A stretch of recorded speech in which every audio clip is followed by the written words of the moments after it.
Nama saya Dr. Gigi Tan Anggita Vika. Saya sebagai dokter gigi umum di Rumah Sakit Cinta Kasih.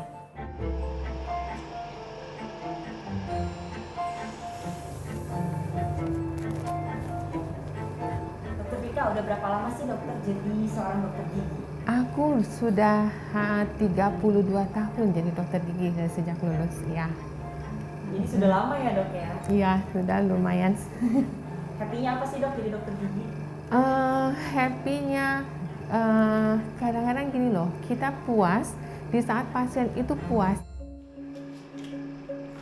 Eko udah program ya Eko ya? Nah itu udah beberapa hari. Pasien datang ke rumah sakit karena memang dia butuh, ya kan?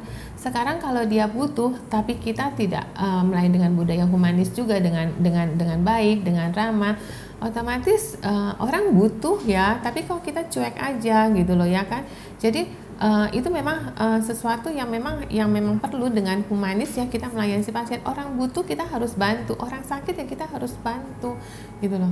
Jadi ya memang itu memang sesuatu yang memang sudah sepaket ya, sudah memang harus ada seperti itu.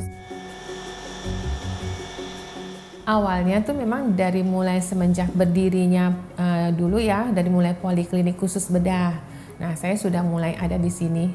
Cuma waktu itu sempat saya keluar setelah sekitar 2004 karena saya melahirkan anak nomor 3. Kemudian saya ditawarkan ulang untuk mengisi lagi di rumah sakit. Saya waktu itu masih sempat menolak. Ada beberapa kali saya ditawarkan, memang waktu itu mungkin belum berjodoh, jadi saya merasa belum waktunya. Dan terakhir 2017 saya sudah merasa oke, kayaknya saya sudah lebih siap ya untuk lebih punya konsekuensi dan tanggung jawab sebagai dokter di rumah sakit RSCK. Jadi saya langsung ambil oke, saya bersedia dari 2017 sampai sekarang.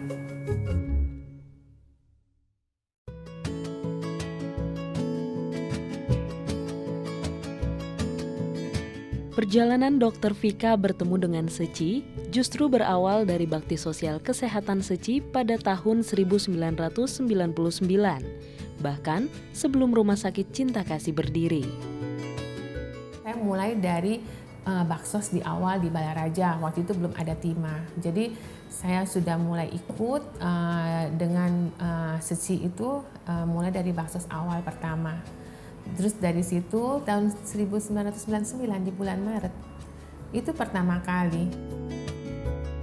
Kenapa saya mau di sini? Karena saya merasa saya punya hutang budi di sini.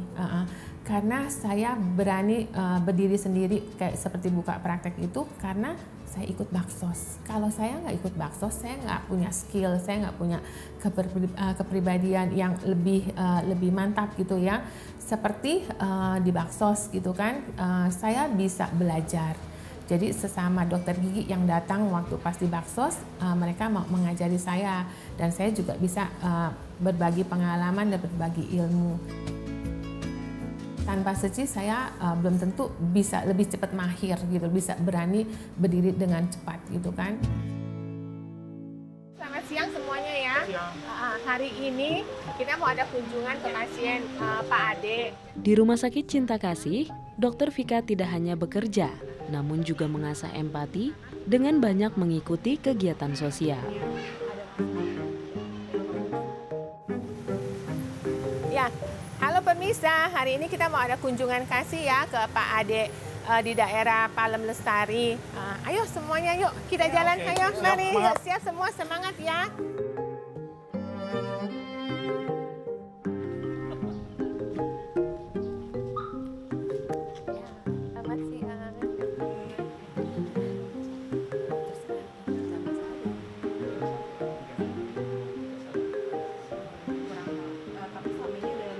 itu yang mulai mengasah saya, oh ya seperti apa ya, saya harus berbuat apa gitu, saya harus bersumbangsi apa, bukan cuma sekedar saya hanya datang terus saya pulang.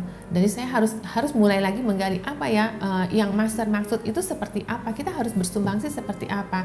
Jadi saya mulai mencari baru akhirnya saya tahu, oh ya ternyata posisi saya di sini, saya selain membantu para dokter dan para perawat, saya juga harus membantu si pasien.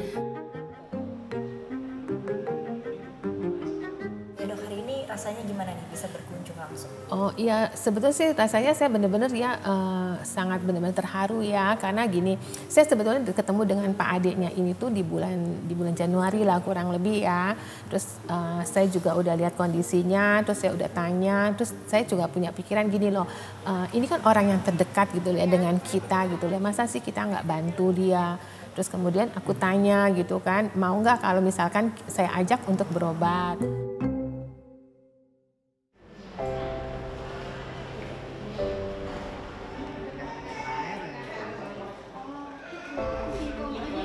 Ini sekarang saya bagian pemeriksaan mata ya, pemeriksaan ke dokter mata, ke dokter spesialis matanya dulu ya. Jadi ini kan tadi kan aku udah jelasin nih persepsinya nih, maksud pandangannya, takutnya kan cara pandangnya salah, beda gitu kan. Jadi kalau memang si pasien yang sudah mengerti gitu kan, nanti bisa lebih tanya lagi, lebih jelas memang ke dokter mata. Nah setelah ini baru dokter mata memang benar-benar ngeliat kondisi matanya. Nanti mungkin ada pemeriksaan apakah memang dia masih bisa ngelihat apa nggak ngelihat.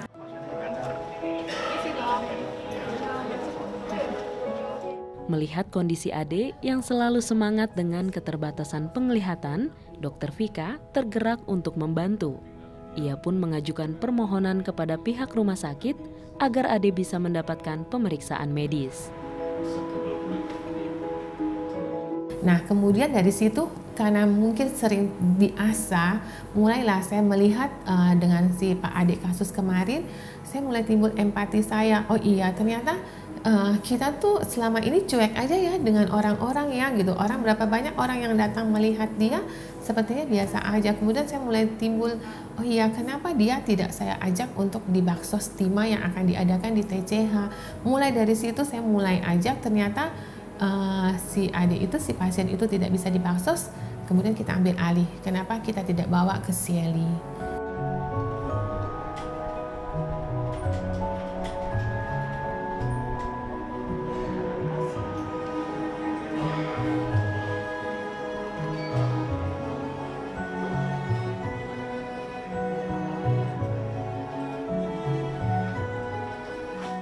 Namanya RSCK ya, rumah sakit ya kan, kita juga harus mengobati dan menolong orang. Nah ini kan salah satunya, meskipun dia tidak datang berobat ke kita, tapi kita yang membantu orang-orang yang berada di sekelilingnya kita. Jadi ya salah satu bentuk empati juga ya.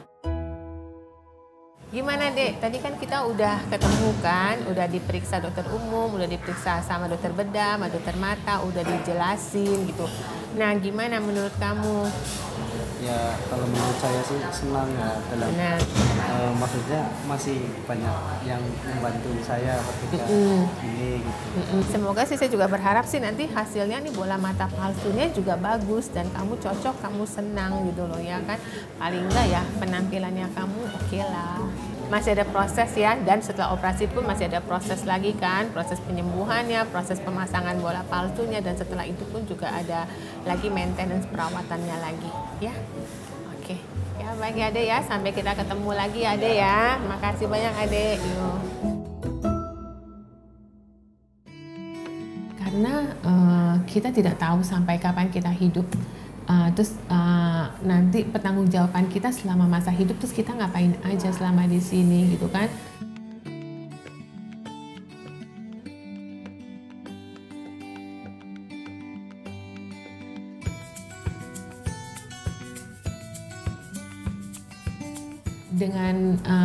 Dengan adanya sesi, dengan saya menjadi komite, saya mulai merasa, oh iya ini loh tanggung jawab saya dalam kehidupan saya sekarang.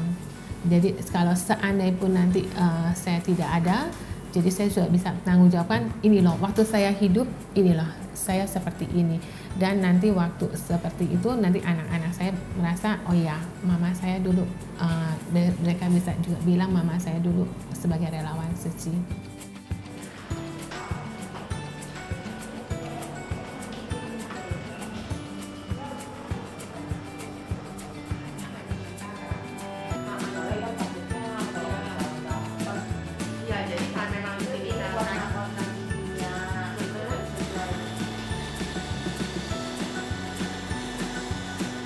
Setelah dijalani saya benar-benar bersyukur sekali. Ternyata ya ini berjalannya waktu, ternyata ya saya tidak menyesal jadi dokter gigi. Ternyata ya itu dia, banyak hal di luar, banyak hal yang bisa saya lakukan gitu loh ya kan.